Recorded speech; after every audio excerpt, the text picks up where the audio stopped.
Kasih karunia dan damai sejahtera yang dari Allah Bapa kita dan dari Tuhan Yesus kiranya menyertai saudara sekalian. Amin. Selamat pagi saudara-saudari yang terkasih di dalam nama Tuhan Yesus Kristus. Firman Tuhan yang menyapa kita di pagi hari ini tertulis di dalam 2 Korintus pasal 1 ayat 3-4. Terpujilah Allah Bapa Tuhan kita Yesus Kristus, Bapa yang penuh belas kasihan dan Allah sumber segala penghiburan, yang menghibur kami dalam segala penderitaan kami, sehingga kami sanggup menghibur mereka yang berada dalam bermacam-macam penderitaan dengan penghiburan yang kami terima sendiri dari Allah.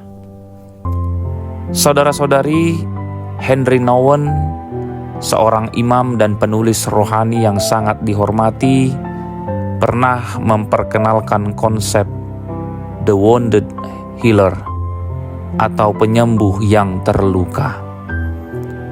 Ia berkata bahwa dalam pelayanan Kristen, luka-luka kita bukanlah hal yang harus disembunyikan.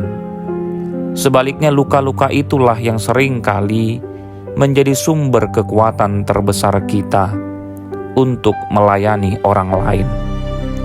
Ketika kita jujur dengan kerapuhan kita justru membangun jembatan empati yang kuat dengan mereka yang sedang hancur hati.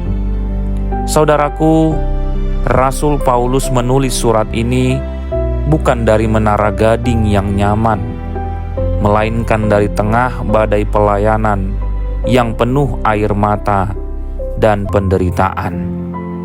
Namun perhatikan bagaimana ia menyebut Allah. Ia mengatakan Bapa yang penuh belas kasihan dan Allah sumber segala penghiburan.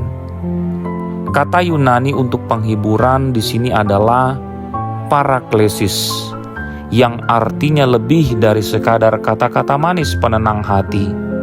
Paraklesis berarti dipanggil untuk berada di samping. Tuhan tidak sekadar melihat kita dari jauh di saat kita menderita, tetapi Ia datang, Ia duduk di samping kita, dan Ia menguatkan bahu kita yang sedang memikul beban berat. Namun ada sebuah rahasia ilahi yang indah di sini. Penghiburan Tuhan tidak pernah berakhir pada diri kita sendiri. Tuhan mengizinkan kita melewati lembah air mata bukan karena Dia kejam, tetapi karena Dia sedang melatih kita.